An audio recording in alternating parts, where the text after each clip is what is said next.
Hace 5 años me tocaba hacerlo por primera vez en la ciudad de Paraná y como miembro de la comisión organizadora. Esta vez no solo lo hago en esa condición, sino que también lo hago como presidente de ADILI, lo cual representa para mí un gran honor, pero también una gran responsabilidad. Como cada año, ADILI realiza su congreso para hacer conocer la labor y las investigaciones que realizan los profesionales de la italianística, no solo de la Argentina, sino también de países hermanos y con grandes vínculos con nuestra institución. Es también una oportunidad de encontrarnos todos aquellos que hemos elegido esta especialidad, la italianística, en sus diferentes vertientes, para intercambiar ideas y proyectos, actualizarnos y confraternizar. ADILI está próxima a cumplir 30 años de vida y trataremos que estos años se impliquen y continúen aún más allá, porque la italianidad, lo italiano, es parte de la esencia del ser argentino, es parte de nuestra idiosincrasia, es parte de nosotros mismos. Al respecto, en la editorial de la revista Todos Historias de diciembre de 1992, Emilio Perina decía: la importancia numérica de la inmigración italiana en la Argentina se acrecienta al momento de medir su influencia en nuestro país. Ese influjo es tan fuerte, extendido y profundo que resulta difícil discernir todo lo que la vida argentina le debe. El mismo Perina describe cómo los visitantes italianos que llegaban a nuestro país comprobaban que todo lo argentino estaba impregnado de italianismo. El acento, la gesticulación, algunos usos, la vestimenta, gran parte de las comidas, la música, habían sido penetrados por aquellas modalidades que los italianos trajeron al país junto con sus ilusiones.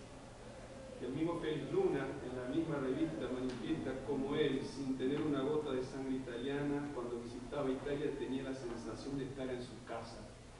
Sentía que todo lo que lo rodeaba era familiar, íntimo, perteneciente a su persona. Agrega más adelante que esto es así porque Italia es la casa de uno. Sea cuales sean sus orígenes o radicación, en gran parte esto se debe a que, citando a Luna, toda la cultura occidental está impregnada por la impronta histórica surgida de Roma. Por más rico y plural que pueda ser el estilo cultural de un pueblo de Occidente, allí está, en la superficie o un poco más abajo, la realidad latina, italiana, romana, en el arte, la música, la legislación, la arquitectura, las letras, la fisonomía urbana, las formas de vida. Si bien la herencia hispánica, en confluencia con los legados prehispánicos, constituyen la base de la realidad latinoamericana, en el caso de los argentinos tenemos que sumar el aporte de la segunda madre patria, de la cual desciende al menos la mitad de nuestra población. Esto es así debido a que en ningún otro país del mundo la inmigración italiana ha tenido el suceso y los resultados que se han podido lograr en Argentina. La presencia de los italianos en la Argentina no comienza a fines del siglo XIX, como muchos creemos, con la gran oleada inmigratoria, comienza en el siglo XVIII, cuando se forma el primer núcleo de italianos en Buenos Aires de origen ligur o véneto. Los hijos de esos primeros italianos participarán activamente en la lucha por la independencia, a tal punto que 3 de los 9 miembros de la primera junta del 25 de mayo eran hijos de italianos: Belgrano, Castelli y Alberti. La segunda corriente migratoria comienza después de la independencia y es la primera realizada a pedido del gobierno argentino. Es cuando llegan los intelectuales italianos entre 1820 y 1830, políticos, pensadores, literatos, artistas, científicos.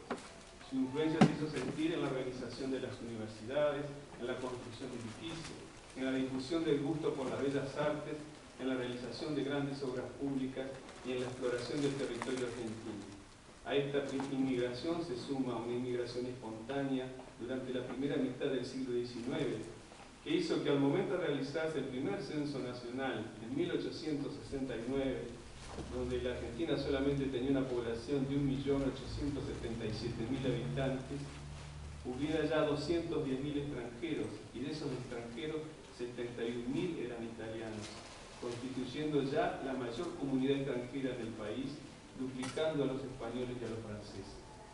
La importancia del italiano fue advertida por nuestros gobernantes a tal punto que creo poder afirmar que nuestra provincia de Entre Ríos fue pionera en la enseñanza enseñanza del italiano en las escuelas públicas. Por decreto del entonces presidente de la Confederación Argentina, don Santiago Derqui, de fecha 3 de abril de 1860, autoriza al director del Colegio del Uruguay, el famoso colegio histórico como lo llamamos nosotros, a abrir la clase de idioma italiano a cargo de Fray Antonio Paternostro.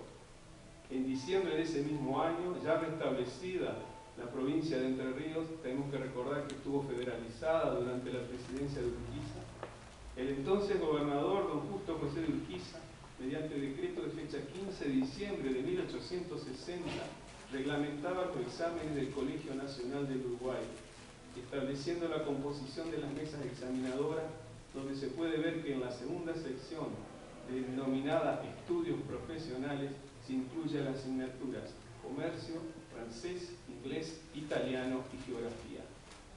Es notable que en esa fecha, cuando Italia estaba en medio de un proceso de unificación que culminaría con la creación del Reino de Italia en 1861, en nuestra provincia ya se enseñaba el italiano en el único colegio secundario público existente.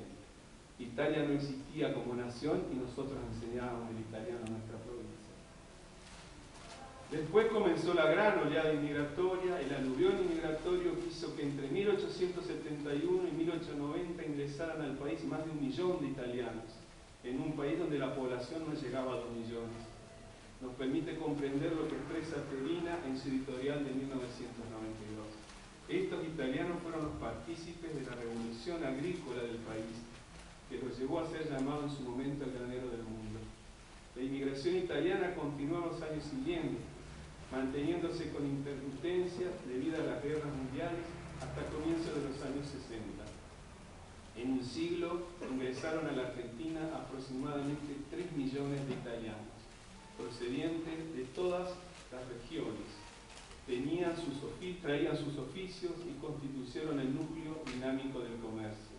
La inteligencia italiana inyectó vitalidad a la cultura argentina y aportó ideas, enriqueció su sensibilidad. Podemos decir que con el tiempo lo italiano y lo argentino se confunden de tal modo que resulta imposible ya separarlo uno de lo otro. Esta situación, comprendida por los gobiernos, hizo que el italiano figurara en los planes de estudio de muchos colegios argentinos, sobre todo los gestionados por el gobierno nacional. Lamentablemente, la globalización, la acción de lo que podemos llamar una colonización cultural, producto de una guerra no declarada, ha hecho que se vaya perdiendo esa tradición y haya contribuido a esfumar esa idea de identidad ítalo-argentina, o sea, el darnos cuenta que parte de nuestra esencia, de nuestra forma de ser, de nuestras costumbres, son producto de esas raíces itálicas de nuestra sociedad. Hace 5 años decía en la oportunidad del 24º Congreso de Adili que los profesores de italiano y todos los que nos identificamos con la italianidad venimos luchando por recuperar ese espacio que nos ha sido quitado. Lamentablemente las cosas no han mejorado, en general han empeorado, porque las últimas disposiciones tienden a imponer el monolingüismo en cuanto a lo que se refiere a lenguas extranjeras, dejando de lado las propuestas plurilingües. Debo reconocer que nuestra Facultad de Humanidades de la UADER es una especie de paraíso en ese desierto. Ya desde hace casi 3 años aproximadamente se ha implementado un proyecto plurilingüe en el nivel primario de la Escuela Normal de Paraná y en la escuela secundaria, en el bachillerato teórico de orientación artística, se ha incorporado el italiano como lengua curricular. Hace ya algunos años, con un grupo de colegas, hacíamos una defensa del plurilingüismo, ya que achicar el espectro de lenguas conlleva la disminución de la diversidad cultural y por ende al empobrecimiento del patrimonio cultural de la humanidad. Una sola lengua implicaría una única expresión de la realidad, una única forma de cultura. Quienes aprenden varias lenguas desarrollan una competencia comunicativa que se nutre del interjuego de los conocimientos adquiridos en el aprendizaje de las diferentes lenguas y culturas. También decíamos que desconocer la omnipresencia del inglés y su influencia no solo sería ignorancia, sino sería necedad respecto de las relaciones de fuerzas que subtienden el campo de las lenguas del mundo de hoy. Por ello, nadie medianamente instruido podía desaconsejar su aprendizaje. Pero también agregábamos que por las razones antes invocadas nadie medianamente lúcido podría de igual manera aconsejar su aprendizaje exclusivo. Es por ello que desde este espacio esencialmente académico, como es el Congreso de Adili, seguiremos bregando por una enseñanza plurilingüe en las escuelas argentinas y trataremos de hacer ver a las personas que tienen el poder de decisión las ventajas de una medida de este tipo para la democratización cultural de los estudiantes. Agradezco nuevamente a las personas e instituciones que han colaborado y brindado su apoyo para llevar adelante este congreso. Agradezco a los colegas que han venido de todas partes del país y aún del extranjero para participar del mismo. Y les deseo a todos que tengan una muy buena estadía en nuestra querida ciudad de Paraná.